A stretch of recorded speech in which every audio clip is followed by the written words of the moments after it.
Imagine owning the most powerful phone company on Earth, a company so dominant that more than half of the world's mobile phones carried its name. A company that seemed impossible to defeat. And yet, within just a few years, that same giant would lose everything. This is the story of Nokia, a story of innovation, dominance, and one of the most dramatic collapses in business history. But to understand how Nokia fell, we first need to understand how it rose. The story begins far away from Silicon Valley, far away from smartphones, far away from the internet. The year is 1865. In the cold forests of Finland, an engineer named Fredrik Idestam founded a small paper mill near a river called Nokia Virta. Nobody could have imagined what that small company would eventually become. At first, Nokia had nothing to do with technology. It wasn't building phones. It wasn't building computers. In fact, mobile phones wouldn't even exist for another century. The company made paper. That was it. But over time, Nokia expanded into new industries: rubber products, industrial materials, electrical equipment, and eventually, telecommunications. Decade after decade, the company evolved. Whenever the world changed, Nokia changed with it. That ability to adapt became one of its greatest strengths. By the late 20th century, a technological revolution was beginning: mobile communication. At the time, phones were large, expensive, and mainly used by business professionals. Most people still relied on landline telephones. Few imagined that nearly every person on Earth would one day carry a powerful computer in their pocket. But Nokia saw something coming. The company believed mobile phones would become a part of everyday life. And while many competitors hesitated, Nokia moved aggressively. The company invested heavily in mobile technology. Engineers worked to make phones smaller, lighter, cheaper, and easier to use. It was a risky bet. The technology was still developing, the market was uncertain, and success was far from guaranteed. But Nokia kept moving forward. Then something remarkable happened. The world began buying mobile phones, millions of them, every year. The industry exploded, and Nokia was perfectly positioned to take advantage. Throughout the 1990s, the company released phone after phone, each generation becoming more reliable, more affordable, and more attractive to consumers. Unlike many competitors, Nokia focused on simplicity. The phones were durable, the batteries lasted for days, and the user experience was easy to understand. Customers loved them. Businesses loved them. Even governments relied on Nokia technology. As mobile phones spread across Europe, Asia, Africa, and North America, Nokia became a household name. Its products appeared everywhere, in offices, in schools, in homes, and in pockets around the world. The company wasn't just participating in the mobile revolution, it was helping create it. By the end of the 1990s, Nokia had become one of the most important technology companies on Earth. Revenue soared, profits climbed, investors celebrated, and competitors struggled to keep up. But the biggest years were still ahead. Because in the early 2000s, Nokia wouldn't just become successful, it would become unstoppable. And for a brief moment in history, it looked like nobody would ever take its crown. But that crown wouldn't stay on Nokia's head forever. By the early 2000s, the mobile phone revolution was no longer a prediction. It was reality. Millions of people were buying mobile phones for the very first time, and Nokia was leading the charge. The company's products were everywhere, in Europe, in Asia, in Africa, in North America. No matter where you traveled, chances were you would see a Nokia phone. And then came one of the most iconic products in technology history, the Nokia 3310. Simple, reliable, almost indestructible. The phone quickly became a global phenomenon. People joked that it could survive anything: drops, falls, even accidents that would destroy other devices. Whether those stories were true or not, one thing was clear: customers trusted Nokia. And in business, trust is incredibly valuable. The company's phones weren't just durable, they were easy to use. The batteries lasted for days, the menus were simple, and the devices worked exactly as people expected. At a time when technology often felt complicated, Nokia offered simplicity. Consumers loved it, businesses loved it, and mobile carriers loved it. As sales exploded, Nokia's dominance became impossible to ignore. Year after year, the company released successful products. Each new model strengthened its position. Competitors struggled to keep up. But Nokia's greatest strength wasn't just its technology, it was its strategy. Some companies focused on expensive devices, others focused on niche markets. But Nokia focused on everyone: rich countries, developing countries, young customers, business professionals. The company built phones for nearly every type of consumer, and that strategy worked brilliantly. By the mid-2000s, Nokia had become the undisputed king of mobile phones.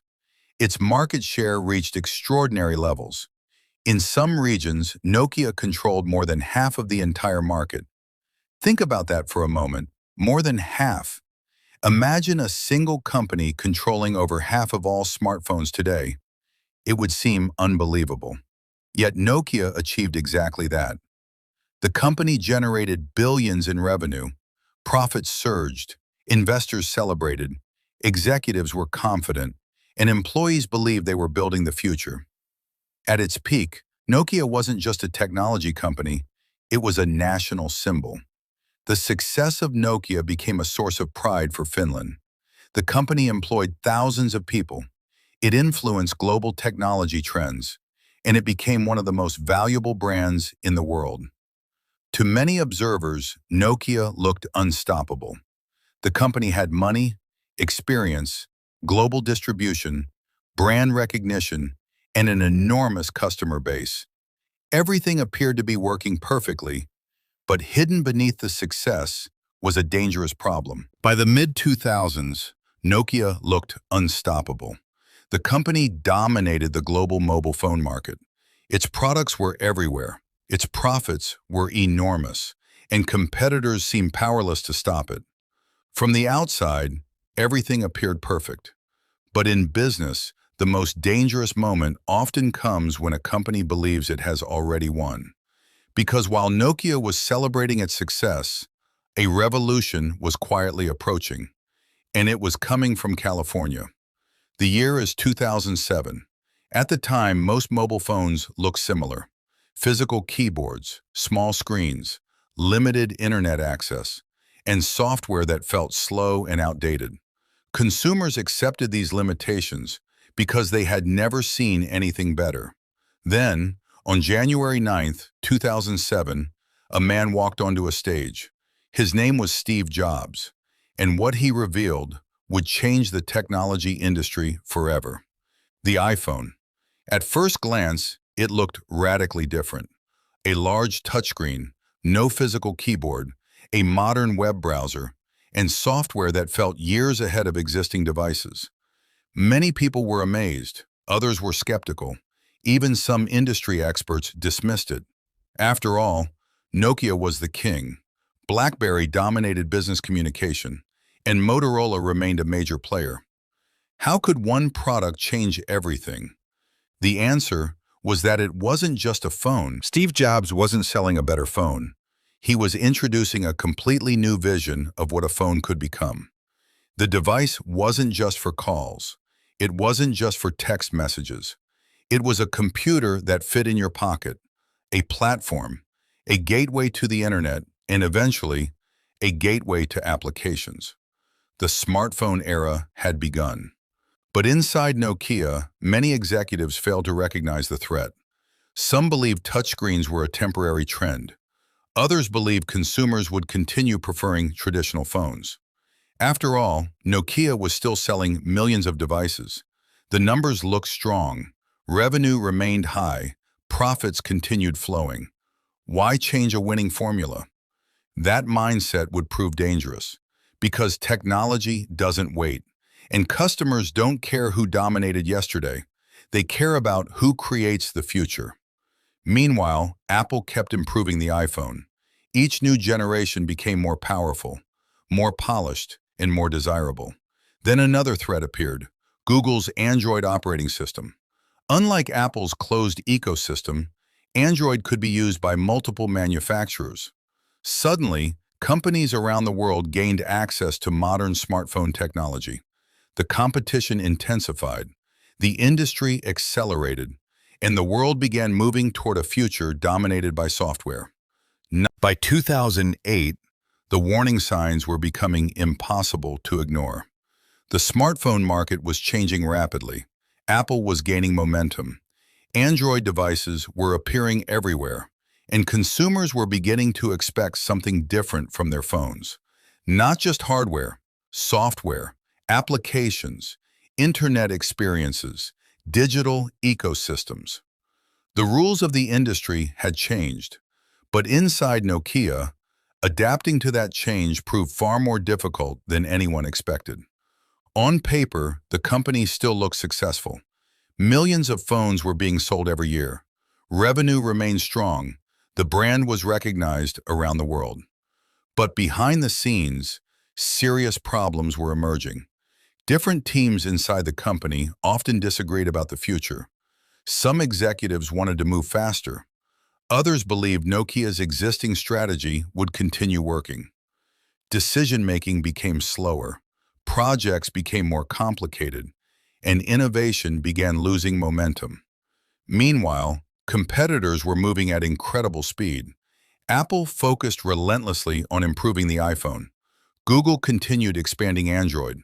Developers around the world started building applications for these new platforms. The smartphone ecosystem was growing larger every month, and Nokia was struggling to keep up. For the first time in years, the king was falling behind. The company had its own smartphone software platform called Symbian. For years, Symbian had helped Nokia dominate the market, but it was designed for a different era, an era before modern touchscreens, before app stores, before mobile ecosystems became the center of everything. Engineers worked tirelessly to improve it, but every update seemed to create new challenges. The software felt increasingly outdated compared to competitors. Consumers noticed, developers noticed, and investors noticed. The gap was growing. Inside Nokia, frustration began spreading. Many employees could see the industry changing. They understood that the company needed to move faster. But large organizations often struggle to transform themselves, especially after years of success. Success can create confidence, but sometimes it can also create complacency, and complacency can be dangerous. As the smartphone revolution accelerated, Nokia found itself trapped between two worlds: the old world it had mastered, and the new world it didn't fully understand. Then, in 2010, a major change arrived. Nokia appointed a new CEO, a man named Stephen Elop. His mission was simple: save the company. But the challenges ahead were enormous. Shortly after taking control, Elop delivered a message that would become famous throughout the business world. He described Nokia as a man standing on a burning oil platform. Stay where you are, and you burn. Jump into the unknown, and you might survive. The message shocked employees, but it reflected reality. Nokia was in trouble. The company could no longer rely on past success. It needed a new direction, a new strategy, and fast. The question was what that strategy should be. Android was growing rapidly. Apple was becoming stronger every year, and time was running out.